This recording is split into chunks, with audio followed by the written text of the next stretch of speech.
They say men at the top of the spectrum shouldn't get married because they have too much to lose in divorce, and those at the lower end shouldn't because they can't afford to lose what little they do have. Because if you pursue a woman, it's not going to end well. We all know women want lots of attention, but if you give them the attention they say they want, they immediately lose all interest in you. Around half of the people between the ages of 18 and 29 are currently single. Despite this, nearly 80% of women claim to be physically active. Therefore, you must stop and pull yourself together. Stop simping and start asking why you are alone and why you are unable to attract the girl you desire. Divorces are always the worst, and the men are often getting the short end of the stick in the family courts. It has improved in many states, as dual custody is becoming more the norm, but having worked at a law firm once, I can assure you that most family law attorneys have drinking problems, so it's no wonder bachelors in the US are walking away from relationships and marriage. You'd be amazed at what comes out in court, and what attorneys have to deal with.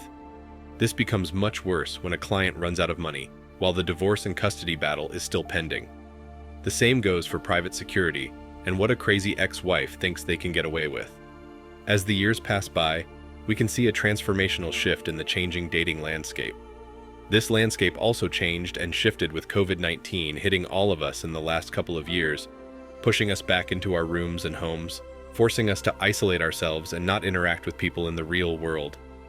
During the pandemic, there were people who used to talk to each other across apartment buildings through their windows and roofs.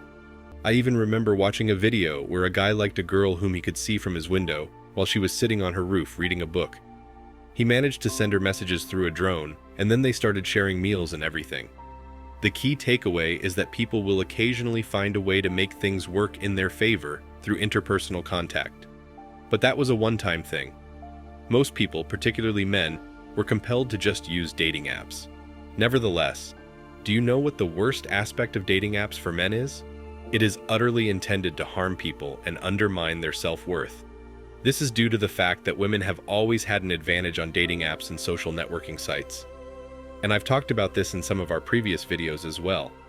If there are 10 women on a particular dating app looking for a date at a particular time, there are going to be 500 guys looking for each of those 10 women, making it a case of extreme demand and short supply. It's just like economics and the concepts of demand and supply. The demand and supply of dating apps favor women. Women crave validation, even if it's online. Tinder, and, to a lesser extent, Hot or Not, are the main components of what I like to refer to as Dating 2.0, which was released a few years ago. With this new method of dating, neither men nor women are required to create online dating profiles. Both of them just swipe left for those they dislike and right for those they like. Guys are once again succeeding in showering women with attention, since most of them close their eyes and swipe to the right to increase the number of ladies they can choose from. Most guys will also swipe to the right when they see an ugly or unattractive woman, especially if she rates a 3, 4, or below on the attractiveness scale. After reading a recent article suggesting that most men swipe right on every single woman they see, I decided to put this hypothesis to the test by doing the same on Tinder to see what results I would get. And sure enough, a few of the heaviest, weirdest women I had ever seen responded. When I utilized my previous method, which consisted of just swiping right on ladies I thought were breathtakingly beautiful, I never received more than 3 or 4 matches, despite having swiped at least 50 women. It follows that this is the typical match rate for boys, but if they swipe right on every woman they see, they will have more alternatives. Contrarily, this is true for women. Simply put, they publish their profiles, relax, and let each swipe brush their egos individually. It's important to understand that women don't really respond to your overall profile in online dating. They'll respond if you tick all the boxes they have for the sort of guys they're seeking. For example, they'll swipe right if you're a certain height, or if you're dressed like you know how to, or if you show they are at the bottom of the market for female intimacy. If they're still having trouble finding someone, they switch to other dating services that are only open to those who have become completely cut off from society due to technology. Women typically have brief bios on their dating profiles, and they frequently use the same material on both platforms. Descriptions that include typical things such as their love for pets and repulsion for men who only want one-night stands. Women naturally want men to have value, and will change their perspective on dating if you bring that value. Ironically though, if these women met an attractive guy who checks all of their boxes, they'd be more than willing to have one-night stands with him.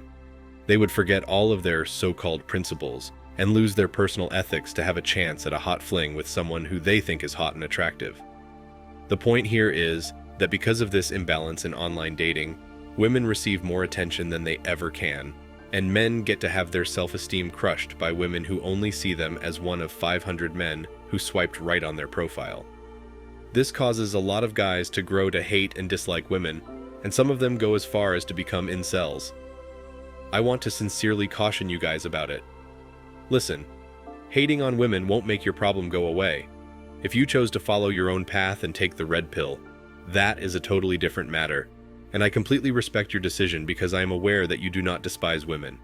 Rather, you simply want to concentrate on yourself and lead the best life possible without taking into account other people. But if you choose to become an incel, then you really need to reconsider, because that's just another form of degeneracy. You're acting exactly like a woke extreme feminist who hates on guys all day long and then wonders why there's no happiness and intimacy in your life. The primary method of avoiding becoming that extreme is to actually interact with women, meet more women, date more women, understand their points of view, and live a healthier lifestyle. Listen, you can't just start hating on a whole gender just because you couldn't or haven't really had the chance to spend time with them. I know that it's a horrible dent in a guy's self-esteem if all he ever receives is left swipes and ignored messages from women. And now, I'll tell you about a study I came across that said, if things don't change soon, a whole generation and perhaps generations to come will have men who will never experience intimacy with a woman and will end up with extreme views such as those found in incels. Only the men and women who are the true players in the dating game will determine what happens next. We might have a sense of normalcy in how dating will proceed in the future if more men can view this in a larger context and seek more women without demeaning them. And if women recognize where men are coming from and give them a chance. Otherwise, chaos will result. Single men are happier without women because they can spend their lives without the burden of women and the burden of being lifelong providers for them. When single men say they want to be single, we really mean it. Today, men are willingly choosing not to commit to women. They're willingly choosing to build their lives without having a woman by their side. They're willingly making sure they don't get entangled in marriages, knowing that the whole justice system works against them and is designed to help women and assume men as the perpetrators by default. They're willingly avoiding women at work, knowing full well that one call to HR with an allegation can result in their termination and resultantly the end of their reputation and potential to earn and become something. They're willingly choosing not to date older women who only want them for their resources. They're willingly avoiding women who spend their prime chasing the bad boys and partying away their lives. Why? Because they've realized the juice is not worth the squeeze. The truth is, it's really just not worth it. Women don't want a partnership. They want a servant, bodyguard, manual laborer, repair technician, human wallet, and status booster all in one human male. What man, honest to God, wants to commit to that? Thanks for watching Man Reacts. Show us your love and support by liking this video, sharing it with your friends, and subscribing to the channel. Support us and help us spread support for men around the world. Do comment and share your thoughts. We're always up for a healthy debate and discussion.